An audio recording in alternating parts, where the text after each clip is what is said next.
오늘 시간에는 하나님이 하신다. 하나님이 하신다는 제목을 함께 은혜를 나누겠습니다. 한번 따라 하시겠습니다. 하나님이 하신다. 하나님이 하신다. 믿습니까? 참새 한 마리도 하나님 허락하지 아니하시면 떨어지지 않는다 하셨습니다. 세상에 움직이는 모든 것들이 다 하나님이 하십니다. 하나님 왜 하시는가를 우리는 기뻐해야 하고, 이를 통해서 하나님이 무엇을 원하시는가를 분명히 알아야 합니다. 바울은 말합니다. 로마서 8장 18절에서 우리가 알거니와 하나님을 사랑하는 자, 그 뜻대로 부르심을 입은 자에게는 모든 것이 합력하여 선을 이룬다고 그랬습니다. 우리 하나님이 하신다고 믿을 때 우리는 염려할 필요가 없습니다. 하나님이 하신다고 믿을 때 우리는 두려워할 필요가 없습니다. 하나님이 하신다고 믿을 때 우리는 진실로 합력하여 선을 이루는 놀라운 역사가 더 많이 일어날 줄 믿습니다. 오늘 본문에서 예레미야 33장 2절과 3절에서 이렇게 말씀하십니다. 이를 향하는 여호와, 그것을 지어 성취하는 여호와, 그 이름을 여호와라는 자가 이같이 이르노라. 너는 내게 부르짖으라. 내가 내게 응답하겠고 네가 알지 못하는 크고 비밀한 일을 내게 보이리라 그랬습니다. 한 번 주어진 단 이례적인 인생을 살면서 성공으로 살 것인가 실패로 살 것인가. 물론 누구나 성공으로 살기를 원합니다. 그래서 자기가 성공해서 남에게 도움받지 아니하고 도와주며 베풀어주며 나눠주며 꾸어주며 살기를 원하십니다. 그러나 의외로 성공한 사람보다는 실패한 인생이 더 많다는 것입니다. 주요적인 상담할 때 성공자를 만나면 얼마나 기쁜지 모릅니다. 성공한 사람의 간증을 들으면 자기가 성공한 것 봐라, 자기가 잘된 것 봐라, 자녀가 잘된 것 봐라, 솔직하게 얼마나 좋은지 모릅니다. 그러나 반대로 실패를 만나고 어려움을 당하고 고통을 당하는 사람이 와서 하소연하면 그 마음이 얼마나 아픈지 모릅니다. 얼마나 답답한지 모릅니다. 그러니 하나님 마음이야 어떠하시겠습니까? 하나님은 그 백성들이 성공하기를 원하십니다. 복받기를 원하십니다. 주님 말씀하십니다. 너희가 악할지라도 자녀에게 좋은 것 줄 알거든 하물며 하나님을 까보냐 그랬습니다. 사랑하는 자여, 내 영혼이 잘된 것처럼 내가 범사가 잘되고 강가를 간구하느라 말씀했습니다. 성공자와 실패자를 상담해보면 그 원인은 환경이나 조건 등 먼 곳에 있는 것이 아니라 아주 가까운 곳에 그 이유가 있는 것을 발견하게 됩니다. 그것은 무엇이냐? 하나님 하시는 일과 자기가 해야 할 일을 잘 구분하지 못한다는 것입니다. 먼저 할 일과 나중 할 일을 구분하지 못한다는 것입니다. 예수님은 산상보훈에서 마태복음 6장 3절에서 말씀하십니다. 너희는 먼저 그의 나라와 그 의를 구하라. 그래야만 이 모든 것을 더하여 너희에게 주시리라 말씀했습니다. 오늘 본문 말씀에서도 이를 행하는 여호와, 그 일을 지어 성취하는 여호와라고 말씀했습니다. 그러시면서 말씀하시기를 너는 내게 부르짖으라. 내가 내게 응답하겠고 내가 알지 못하는 큰 비밀을 너에게 버리겠다고 주님 말씀하십니다. 그러므로 성공하는 사람은 하나님이 하시는 일과 자기가 할 일을 분명히 구분할 줄 압니다. 또 성공하는 사람은 자기의 분수를 알기 때문에 자기 일과 남의 일을 구분합니다. 또 성공하는 사람은 분명히 자기가 할 일은 남에게 핑계를 대지 아니하고 최선을 다하여 땀이 나도 눈물이 나도 피가 나도 고통스럽고 괴로워도 자기가 할 일은 자기가 합니다. 그러나 실패하는 사람은 그렇지 않습니다. 하나님이 하실 일도 자기가 하려고 합니다. 하나님의 권위를 인정하지 않습니다. 자기의 능력의 분수를 모르고 자기 일과 남의 일을 혼돈합니다. 또 자기 일을 하지 아니하고 남이 하는 일 비판만 하고 채찍만 합니다. 또 자기 일 하지 아니하고 오히려 등한히하고 게을르게 살려고 합니다. 많은 사람들이 하나님이 하시는 일과 인간의 할 일을 구분하지 못해서 헛고생하고 실패를 만나게 되는 것입니다. 인류의 조상 아담과 하와도 하나님을 섬기고 순종해야 할 그들이 자기 분수를 몰랐습니다. 자기가 하나님으로부터 지음받은 피조물인 것을 몰랐습니다. 하나님 하신 일을 해보는 욕심 때문에 하나님의 자리에 앉아보려고 하는 욕심 때문에, 하나님이 받으실 영광을 자기가 받을 욕심 때문에, 잊어버린 주제에 창조주 주의 자리에 서보려고 했던 욕심 때문에 결과적으로 아랑가와는 하나님의 징계를 받아서, 하나님의 진로를 받아서 에덴 동산에 쫓겨났습니다. 영이 죽었습니다. 생활은 저주받았습니다. 육신의 생명은 유한한 생명이라 죄값은 사망이라 죽게 되었습니다. 일과 자리는 비례하고 연관 지어지는 것입니다. 하나님은 하나님의 일을 하심으로 하나님이십니다. 사람은 피조물로 지음받아 사람의 일만 하는 것입니다. 하나님의 일을 해야 하나님이지요. 하나님의 일을 못하면서 어떻게 하나님의 자리에 갈 수 있습니까? 피조물 된 인간이 어찌 창조주 자리에 쓸 수가 있단 말입니까? 단순한 얘기입니다. 엄마는 누가 엄마입니까? 여자라고 다 엄마입니까? 아기를 낳아야 엄마지. 아기 안 낳는데 어떻게 엄마가 돼요? 누가 군인입니까? 군인 입대해야 군인이지. 군이 안 가면 어떻게 군인입니까? 사장이 되어야 사장이지. 옷만 본드러면 입었다고 사장입니까? 사장이 되어야 사장이죠. 집사의 일을 해야 집사지. 집사 일을 하지 않는데 집사입니까? 누구 말 맞다나 그런 사람 잡사지. 목사 일을 해야 목사지. 목사 일 하지 않은데 어떻게 목사입니까? 하나님 일을 해야 하나님이지. 하나님 일을 피조물 인간이 어떻게 할 수 있습니까? 그런데 지금도 많은 사람들이 하나님이 일하시는 자리를 빼앗아 보려고 합니다. 인간의 생각대로 세상을 조정해 보려고 합니다. 결과적으로 현세와 같이 정치, 경제, 문화, 교육 모두가 다 어려움 속에 있습니다. 온 세상이 불안과 공포와 여러 가지 염려, 근심 속에, 혼돈 속에, 무질서 속에, 공허 속에, 절망 속에 살고 있습니다. 그렇습니다. 자녀를 둔 아버지 일과 어린 자녀의 일이 다른 것처럼, 남편의 일과 아내의 일이 다른 것처럼 창조주 하나님이 하시는 일과 피조물이 인간이 하는 일은 다르다는 것입니다. 성경의 창조 역사에서 하나님은 말씀하시기를, 하나님은 태초에 하나님이 세상을 창조했다 그랬습니다. 태초에 하나님이 세상을 창조하시느라. 그러므로 하나님의 일은 일로 시작했습니다. 하나님의 첫날은 일하시는 것으로 시작되었습니다. 그러나 인간은 그렇지 않습니다. 하나님같이 일로 시작한 것이 아니고 하나님이 6일 동안 세상을 창조하신 맨 끝날 인간을 지으셨기 때문에 인간의 첫날은 일한 것이 아니라 안식하신 거예요. 인간의 첫날은 일한 것이 아니라 안식한 것입니다. 안식으로 시작되었습니다. 오늘 우리는 하나님 주신 말씀으로 하나님이 하신다. 하나님이 하신다. 하나님이 하신다. 이런 말씀을 가지고 현재 어려움을 당한 우리가 어떻게 극복할 것인가? 어떻게 위로받을 것인가? 어떻게 평안할 것인가? 대해서 한번 생각해보는 시간을 갖도록 하겠습니다. 첫째로 하나님이 하신 일과 앞으로 하실 일을 우리는 생각해봐야 합니다. 오늘 본문에서 다시 말씀합니다. 이를 행하는 여호와 그 일을 지어 성취하는 여호와. 이를 행하는 여호와 그것을 지어 성취하는 여호와. 그렇습니다. 하나님은 가만히 계신 여호와가 아닌 것입니다. 하나님은 일하십니다. 또 결과적으로 그 일을 성취하시고 완성하시는 하나님이십니다. 일을 하시되 일만 저질러 놓는 하나님이 아니라 일을 만드시고 일을 완성하시고 일을 성취하시고 일을 역사하신 하나님이신 것입니다.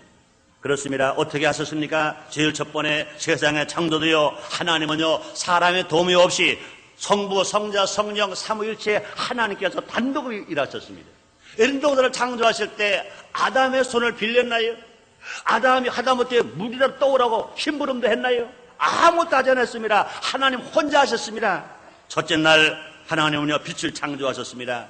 하나님 보시기에 좋았더라 그랬습니다. 둘째 날 궁창 하늘을 지으시고 물과 물을 나누게 하셨다 그랬습니다. 셋째 날 땅과 바다를 지으시고 각종 열매를 맺게 하셨습니다. 하나님 보시기에 좋았더라 그랬습니다. 넷째는 궁창에 해와 달과 별을 만드시고 낮과 밤을 주관하게 하시고 하나님 보시기에 좋았더라 그랬습니다. 다섯째 날은요, 각종 조류와 오류를 만드시고 하나님 보시기에 좋았더라 그랬습니다. 여섯째 날은요, 땅에 사는 각종 육축을 종류대로 각종 짐승을 종류로 만드셨습니다. 마지막 사람을 지으신 것입니다. 여섯째 날, 맨 마지막 날, 창조의 맨 마지막 날 중에도 마지막 시간에 하나님이 사람을 지으셨습니다. 사람을 지으시고 하나님이 그들에게 복을 주십니다. 창세기 1장 21절로 28절에 말씀하십니다. 하나님의 자기 형상고 하나님 형상으로 사람을 창조하시되 남자와 여자를 창조하시고 하나님이 그들에게 복을 주시며 그들에게 이르시되 생육하고 번성하여 땅에 충만하라. 땅을 정복하라. 바다의 고기와 공중의 새와 땅에 움직이는 모든 생물을 다스리라 하시니라 그랬습니다. 여섯째 날 천지와 만물이 다 이루니라 그랬습니다. 그러면 이제 일곱째 날은 안식의 날입니다. 창세기 2장 2절에 말씀하십니다. 하나님의 지으시더니 일곱째 날이 이를 때에 마치니 그 지으시던 것이 다음으로 일곱째 날에 안식하시니라. 그렇습니다. 안식은요, 하나님 편에서는 일곱째 날 마지막 날이고 사람 편에서는요 첫날인 것입니다. 사람이 지어지고 난 첫날이 안식입니다. 그러므로 에덴동 창조하실 때 사람은 아무 일도 하지 않았습니다. 하나님만 일하셨습니다. 그뿐이 아닙니다. 하나님은 또 직접 일하시기도 하시고요, 예수님을 통해서 일하십니다. 아랑가가 안타깝게요, 하나님이 그 마에 선악 알게 한 나무 열매를 따먹었습니다. 그러니까 영혼에 저주받았습니다. 생활에 저주받았습니다. 이제 육신의 생명이 유한한 생명이 되어 병들어 죽게 되었습니다. 제4은 사망입니다. 하나님 형상대로 지은 말은 인류가 다 멸망받아 죽게 되었습니다. 영혼이 불타는 불못에 던져 지옥 가게 되었습니다. 하나님 얼마나 안타까우셨겠습니까? 하나님은요, 죄는 미워하지만 죄를 인간은 불쌍히 보시고 사랑하시고 긍휼히 여기시기 때문에 어떻게 저들을 구원할까? 내 모양과 내 형상으로 지음받은 저들을 죄 때문에 멸망받았다, 죄 때문에 죽게 됐다, 죄 때문에 지옥 가게 됐다, 저들을 그냥 둘 수가 없다, 어떡할까? 사랑만 하신 하나님 우리를 구원하시고요, 이제 예수님을 통해서 일하시는 것입니다. 예수님을 통해서 하나님이 하시는 무엇입니까? 멸망받은 인류를 구원하시는 일, 하나님이 하신 것입니다. 요한복음 3장 16절에 주님 말씀하십니다. 하나님이 세상처럼 사랑하사 독생자를 주셨으니 이런 저를 믿는 자마다 멸망하지 아니하고 영생을 얻게 하려 하심이라 주님 말씀했습니다. 사랑 성도님들이여, 예수를 믿으시면 아멘 하겠습니다. 정말 예수를 믿으시면 아멘 하겠습니다. 우리가 예수를 믿는다면, 정말로 우리가 예수를 의심하지 아니하고 100% 믿는다면 우리는 멸망하지 않을 것 믿으시기를 바랍니다. 영생을 얻어 눈물 슬 애통 없는 천국에 들어갈 것 믿으시기를 바랍니다. 그렇습니다. 우리는 멸망하지 않습니다. 예수를 믿는 사람은 핵무기 때문에 멸망하지 않습니다. 전쟁 때문에 멸망하지 않습니다. 공산주의 때문에 멸망하지 않습니다. 우리는 멸망받을 사람이 아닙니다. 영생을 얻으며 하나님의 사랑을 받으며 영생 복락을 누리며 살아갈 것입니다. 왜 그렇습니까? 하나님께서 일하시기 때문에. 누굴 통해 일하십니까? 우리의 독생자 예수, 죄 없으신 예수, 아들 되신 예수, 구세주 예수, 메시아 예수가 아담과 하와가 범죄한 이후에 모든 인간의 죄를 졌기 때문에 그 죄값으로 말미암아 예수님이 대신 머리에 가시관 쓰시고 양송왕발에 못 박히시고 십자가 빌려 죽으신 것입니다. 누구든지 예수를 믿기만 하면 멸망하지 아니하고 구원받아 영생을 이룬다고 주님 말씀했습니다. 예수님은 또 친 말씀하십니다. 요한복음 14장 6절에 말씀하십니다. 나는 길이요 진리요 생명이니 나로 말미암지 않고 아버지께로 올 자가 없느라 말씀했습니다. 또 하나님은 예수님을 통해 하시는 일이 있습니다. 치료하시는 일이신 것입니다. 예수님이 공생에 3년 반 동안 하신 일은요, 병자를 치료하셨습니다. 각색 병자를 치료하셨습니다. 요한복음 5장 2절로 9절에 보니까 3세 8년 된 불제병을 치료하셨습니다. 마태복음 8장 5절로 13절에 보니까 백부장의 시내의 중풍병을 치료하셨습니다. 마가복음 10장 46절 54절에 보니 소경 거지 바티메오를 치료했었습니다. 그걸 고쳐주셨습니다. 그 예수님이 계실 때만 치료하신 것이 아니라 부활 성찰하시면서 제자에게 말씀하십니다. 너희는 온천에 다니며 만민에게 복음을 전파하라. 믿고 세를 받는 구원을 받을 거라고 말씀하시고, 마가복음 16장 17절 18절에 보니까 너희가 내 이름으로 귀신을 쫓아내며 세방을 말하며 뱀을 집으며 무슨 독을 받지 않으며 병든 사람에게 손을 얹은 즉 나으리라 하시더라. 예수를 믿는 사람이 믿음으로 손얹고 기도하면 병이 낫는다고 말씀하십니다. 이것을 우리가 의심하지 않고 그대로 믿을 때 주님 말씀하십니다. 내 믿음 너로 될지어다. 또 우리 하나님께서 예수님을 통해서 하신 일이 있습니다. 자연과 환경의 역경을 변화시키시는 것입니다. 사람들은요, 자연 때문에 피해를 받을 때가 있어요. 자연 때문에 고통을 당할 때가 있습니다. 자연 때문에 생명의 위협을 받을 때가 있습니다. 그런데 우리 예수님은 그 자연을 변화시켜서 우리에게 유익되게 만들어주시는 것입니다. 마태복음 8장 23절 27절에 보니까 예수님은 풍랑을 잔잔케 하셨다고 그랬습니다. 요한복음 6장 16절 21절에 보니까 예수님은 풍랑을 타고 물 위를 걸으실 수가 있다고 말씀했습니다. 그뿐이 아닙니다. 요한복음 2장 1절로 9절에 보면 가나의 호른잔치집에서 포도가 떨어져 낭패 많은데 예수님께서는 자연의 물을 변하여 포도주되게 만들었다고 그랬습니다. 그뿐이 아니라 요한복음 6장 1절로 9절에 보니까 디베레 광야에서 남담으로 5,000명 부자가 수만 명이 모여 배고파 있습니다. 허기져 있습니다. 지쳐 있습니다. 그런데 물고기 2마리와 보리도 5마리밖에 없었는데 그것을 축 빠졌더니 남담으로 5,000명 부자가 수만 명이 다 원대로 배불리 먹고도 남았다고 주님 말씀했습니다. 왜 그렇습니까? 하나님은 예수님을 통해서 자연의 환경을 바꿔놓는 것입니다. 그러므로 지금도 자연 환경이 얼마나 오염되는지 몰라요. 인간의 욕심들 때문에 인간의 타락으로 말미암아 자연이 오염되고 있는 것입니다. 이것을 바꿔놓으실 수 있는 분이 누구시냐? 우리 예수께로 돌아와서 말씀 중심으로 살아갈 때 지 삶의 변화가 나타날 것이고 자연의 환경이 우리에게 피해를 주는 것이 아니라 오히려 유익을 줄 것이고 우리에게 생명을 건져주게 될 것이고 우리의 삶을 풍요롭게 할 것이고 넉넉하게 만드는데 보탬이 될 것 믿으시면 아멘 하겠습니다. 또 하나님께서는 성령님을 통해서 일하시는 것입니다. 우리 하나님이 성령님을 통해서 일하십니다. 요한복음 14장 26절에서 예수님이 친히 말씀하십니다. 보혜사 곧 아버지께서 내 이름으로 보내실 성령 그가 너에게 모든 것을 가르치시고 내가 너에게 말한 모든 것을 생각나게 하시리라 말씀하십니다. 그렇습니다. 우리 하나님은 성령을 더 일하십니다. 하나님 나를 가르쳐 준다고 말씀했습니다. 예수님이 오셔서 천국 복음을 전해주심으로 말미암아 우리에게 천국을 알게 하신 하나님은 이제 성령님을 통해서 우리에게 하나님 나라 가르쳐 주시고 예수님을 생각나게 하시고 또 성령을 통해 우리에게 평안을 준다고 말씀했습니다. 사랑하는 성도 여러분들이여, 우리 하나님 우리를 보호하시는 것 믿으시면 아멘 하겠습니다. 한번 따라 하시겠습니다. 우리 하나님이 우리를 지키십니다. 우리 하나님이 우리나라, 우리 조국을 지키십니다. 믿으시길 바랍니다. 시편 121편 1절에 말씀하십니다. 눈을 들어 산을 우러러 보니 우리의 덤이 어디서 올꼬? 천지를 지으신 여호와에게서로다. 고백한 이스라엘 백성들을 낮이나 밤이나 졸지도 않으시고 주무시도 않으시고 지키신 주님이 지금도 지켜주시는 것 믿으시기를 바랍니다. 그렇습니다. 그러므로 우리 하나님께서 성령을 통하여 우리에게 하나님 나라 가르쳐 주시고 예수님을 생각나게 하시고 우리에게 불안과 공포가 물러가고 진실로 평화가 강물처럼 넘치도록 우리에게 베풀어 주시는 것입니다. 그뿐이 아닙니다. 하나님 성령을 통해서 우리에게 권능을 주십니다. 사도행전 1장 8절에 말씀하십니다. 우리 성령이 임하신 권능을 받고 예루살렘과 유대와 사마리아 땅 끝까지 이르러 나의 정이 된다고 말씀하셨습니다. 우리 하나님께서 성령을 통하여 우리에게 권능을 주십니다. 그뿐이 아닙니다.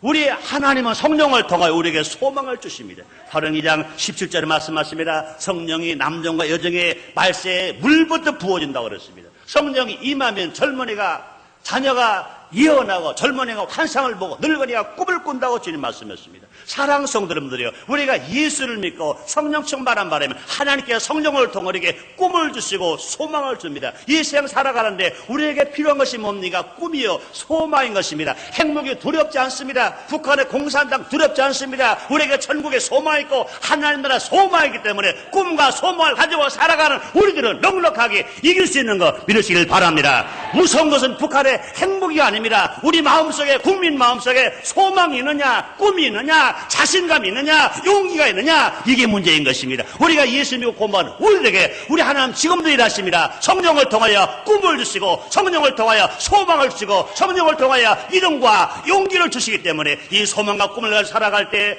행복이가 다 물러갈 줄 믿습니다. 공산주의가 다 물러갈 줄 믿습니다. 또 하나님은 지금 성령을 통해 일하십니다. 우리에게 기쁨을 주십니다. 성령 9가지 열매 중에 두 번째 열매가 기쁨입니다. 사랑의 열매와 실력의 열매라고 말씀하십니다. 그러므로 성령을 통하여 우리가 성령 충만한 바라면 실실로 하나님의 영이요 예수의 영이요 실실로 성령 충만한 바라면 기쁘게 살아갑니다. 환경이 아무리 어려워도 내 눈에 보이는 건 없고 내 손에 잡히는 건 없고 내 앞길을 칠같이 어두워도 예수를 믿고 성령 충만한 바라는 사람들은 하나님께서 성령을 통해 우리에게 기쁨을 주심으로 말미암아 항상 기쁘게 살아갈 수 있습니다. 기쁘게 살아간 사람만이 행복한 것입니다. 기쁘게 살아갈 수 있는 사람들은 건강하게 살아갈 수 있습니다. 기쁘게 살아갈 사람들은 하늘마다 형통할 수가 있는 것입니다. 그뿐이 아닙니다. 하나님은 성령을 통하여 우리에게 일하십니다. 뭘 하십니까? 사랑하게 하십니다. 용서할 수 있으며 반영할 수 있으며 이해할 수 있으며 진실로 서로 협력하게 만들어 주시는 것입니다. 성령은 열매는 첫째가 사랑이라고 말씀했습니다. 그렇습니다. 인간의 세상은요 미움밖에 없어요. 시기, 질투, 원망, 불평인 것입니다. 사랑에 메말라갑니다. 사랑은 시들어갑니다. 사랑을 받을 수도 없고 사랑을 줄 수도 없습니다. 그러나 예수를 믿고 성령 충만한 바라는 사람들에게 하나님의 성령을 통해 사랑하게 만들어주시고 사랑을 느끼게 만들어주시고 사랑으로 말미암아 힘과 용기를 가지고 복되게 살아갈 수 있게 되는 거 믿으시면 아멘 하겠습니다. 그렇습니다. 우리 하나님이 어제나 오늘이나 영원토록 동일하신 것처럼 이를 행하는 여호와 그 일을 지어 성취하는 여호와라고 말씀하신 주님이 지금도 하나님이 일하시는 것 이러시기를 바랍니다. 이제 그게 두 번째입니다. 하나님 일하심으로 말미암아 우리는 이제 하나님 아들 되었습니다. 하나님 일하심으로 말미암아 우리는 은혜 받았습니다. 은혜 받고 구원 받았습니다. 하나님의 사랑을 받았습니다. 우리 치료 받았습니다. 우리 많은 표적을 가지고 있습니다. 이제 우리가 어떻게 살아가야 할 것인가? 은혜 받은 성도가 어떻게 살아갈 것인가? 우리는 생각해 봐야 됩니다. 인간이 창조되어 첫날은 안식부터 시작되었다고 그랬습니다. 안식일은 주님의 날입니다. 주님은 우리를 통해서 예배 받으시기를 원하십니다. 그러므로 안식일은 주님을 섬기는 날입니다. 예배하는 날이요 감사하고 찬양하는 날인 것입니다. 또 뿐만 아니라 하나님의 말씀을 듣는 날인 것입니다. 하나님께 기도하는 날인 것입니다. 그러므로 에레미야 33장 3절에 말씀하십니다. 사람이 할 일이 무엇이냐? 일은 하나님이 하셨습니다. 그럼 사람이 할 일은 무엇이냐? 너는 내게 부르짖으라. 내가 내게 응답하겠고 내가 알지 못하는 크고 비밀한 일을 내게 보이리라. 그렇습니다. 하나님을 사랑함으로 우리가 할 일이 무엇입니까? 먼저 신령과 진정으로 예배하는 일을 해야 할 것입니다. 예배는 주님을 오시는 일이요. 또 주님을 제일 기쁘시게 하는 것이 예배인 것입니다. 요한복음 4장 24절에 말씀하십니다. 하나님은 영이시니 예배하는 자가 신령과 진정으로 예배할지니라. 하나님 이렇게 예배하는 자를 찾으시니라 말씀했습니다. 그러므로 진실로 은혜받은 우리들, 구원받은 우리들, 사랑받은 우리들, 치유받은 우리들, 축복받은 우리들, 영원한 꿈과 희망과 소망으로 살아가는 우리가 할 일이 무엇이냐? 이것을 하나님 앞에 예배하는 것입니다. 사랑하는 성도님들, 오늘 이와 같이 성수지라면서 예배를 나왔습니다. 하나님 여러분 얼마나 기뻐하시겠어요? 따라하시기 바랍니다. 나는 지금 하나님을 기쁘시게 하고 있다. 믿으시길 바랍니다. 그렇습니다. 하나님 제일 기뻐하시는 게 무엇이냐? 우리를 통하여 예배를 바라시는 겁니다. 우리를 통하여 찬송을 바라시는 겁니다. 우리를 통하여 기도를 들으시는 것입니다. 하나님이 기뻐하시는 예배. 실실로 우리가 할 일이 뭐냐? 이와 같이 주의를 지키면서 성소지하면서 하나님 앞에 예배를 드리는 것입니다. 그러면 우리가 할 일이 무엇입니까? 믿고 순종하는 일을 해야 합니다. 우선 하나님의 창조를 우리가 믿어야 합니다. 나의 의는 믿음으로 말미암아 사느니라 말씀했습니다. 아브라함도 말씀을 믿고 본토 아버지를 떠났습니다. 또 아브라함도 순종함으로 아들 이삭을 모리아산에서 번제로 드렸습니다. 그러므로 아브라함이 믿음의 조상이 되었습니다. 그러므로 아브라함이 복의 근원이 되었습니다. 그뿐이 아닙니다. 신약에도 보면 하나님 말씀, 예수님 말씀에 믿을 때마다 기적이 났습니다. 요한복음 2장에 보니까 포주가 딱 떨어졌습니다. 예수님 말씀하십니다. 돌랑 안에 물을 채워라. 물을 채웠습니다. 떠다가 연회제 갖다가 주라. 떨어졌습니다. 사람이 한 일은 뭡니까? 예수님이 하라고 하신 말씀대로 순종한 것밖에 없는데 물이 변하여 포도주가 되었습니다. 놀라운 기적이 났습니다. 물은 맛이 없어요. 물은 가치가 없습니다. 그러나 그 가치 있는 물이 되었습니다. 포도주가 되었습니다. 맛이 있는 포도주가 되었습니다. 썩지 않은 포도주가 되었습니다. 사람을 기쁘게 하는 포도주가 되었습니다. 그뿐이 아닙니다. 요한복음 11장에 보니까 마리아와 마르다의 오라버니 나사로가 죽었습니다. 무덤에 묻혔습니다. 나흘 되었습니다. 썩어서 냄새가 납니다. 예수님 말씀하십니다. 돌 옮기러 오라 그러십니다. 예수님이 돌 옮기러 오라 할 때 마르다와 그 동네 사람들이 예수님 말씀 순종해서 돌 옮기러 왔습니다. 순종한 것입니다. 돌이 옮겨졌다는 얘기를 예수님의 말씀에 마리아와 마르다가 순종한 것입니다. 순종을 하니까 예수님 말씀하십니다. 나사로야 나오라 명령하니까 죽은 나사로가 사는 채로 걸어 나온 거 이러시면 아멘 하겠습니다. 그렇습니다. 그러면 우리가 할 일이 무엇입니까? 구원받은 우리가 할 일이 뭡니까? 피조물 인간이 할 일이 뭡니까? 하나님을 믿고 하나님 말씀에 순종하는 것이 우리가 할 일인 것입니다. 또 구원받은 성도가 할 일이 무엇입니까? 기도하는 일인 것입니다. 하나님은 기도할 때 기적을 베풀어 주십니다. 기도는 만능입니다. 기도는 응답인 것입니다. 문제에 따라서 금식 기도도 필요합니다. 철야 기도도 필요합니다. 새벽 기도 필요합니다. 우리의 생활로도 기도가 필요한 것입니다. 우리가 조용히 기도할 것도 있습니다. 찾아나가 기도할 겁니다. 두드리고 기도하는 것입니다. 주님 말씀하십니다. 구하는 이가 받을 것이요 찾는 이가 찾을 것이요 두드리는 이가 열릴 것이라고 주님 말씀하십니다. 시편 기자는 말합니다. 환난 날에 나를 부르라. 내가 너를 건지고 내가 너를 영원롭게 하리라고 주님 말씀하십니다. 오늘 본문에 말씀하십니다. 너는 내게 부르짖으라. 내가 내게 응답하겠고 내가 알지 못하는 크고 비밀한 일을 내게 보이리라. 지금 우리는 기도할 때인 것입니다. 북한은 핵무기를 만들어서 핵을 가지고 이기겠다고 말합니다. 그들은 많은 무기를 만들어서 무기를 가지고 이기겠다고 말합니다. 그러나 우리 핵무기 의지하지 않습니다. 무기 의지하지 않습니다. 만왕의 왕, 만주의 주, 말씀만 뭐려 세상을 창조하신 하나님, 인간의 생사화 복을 주장하신 하나님, 그 창조의 주 하나님이 나의 아버지이기 때문에 그 아버지 앞에 예수의 이름으로 기도하면 우리가 일걸 이러시면 아멘 하겠습니다. 이러시면 아멘 하겠습니다.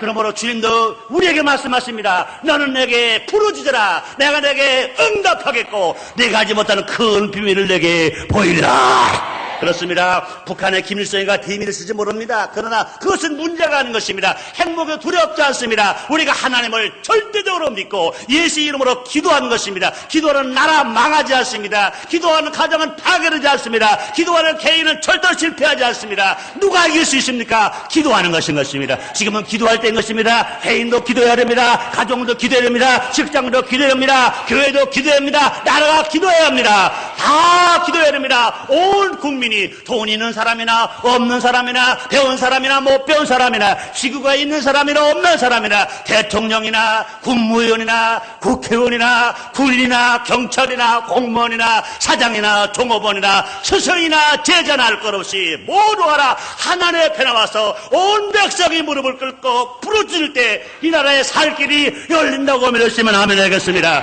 기도 안 하면 하나님은 들어주실 수가 없는 것입니다. 기도할 때 주님이 들어주시는 것입니다. 두려워하지 말고 하나님 편하와 기도해서 예수 안에서 승리하는 임적이 될 걸 믿으시면 아멘 하겠습니다. 우리가 기도할 때 공산주의를 포기할 줄 믿습니다. 우리가 기도할 때 핵무기가 폐기될 줄 믿습니다. 우리가 기도할 때 김일성이가 김정일이가 회개하고 나오게 될 줄 믿습니다. 기도하겠습니다. 하나님 아버지, 지금 우리는 어려운 위기 속에 삽니다. 44년 전의 6월달은 너무나 잔인한 6월달이었습니다. 많은 어린 자녀들의 부모를 뺏어갔습니다. 또 자녀를 뺏어갔습니다. 남편을 뺏어갔습니다. 이런 비극이 이제 앞으로 없을 줄 알았는데 44년이 지난 지금 북한은 핵무기를 통하여 위협하고 있습니다. 세상은 공포에 떨고 있습니다. 아버지는 오직 하나님만 의지합니다.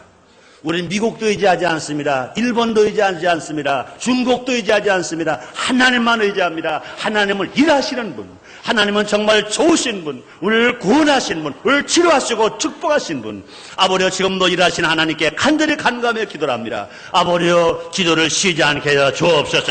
부르짖게 하여 주시옵소서. 공산주의가 물러가게 하여 주시고 핵이 폐기되게 하여 주시고 우리의 살 길이 열리게 하여 주시옵소서. 이번 계기를 통하여 국민이 하나 되게 하시고 십계로 돌아오게 하시고 온전히 해결되어 회개함으로 하나님의 사랑받는 민족이 되어지게 주시옵소서. 예수님의 이름으로 기도드리옵나이다. 아멘.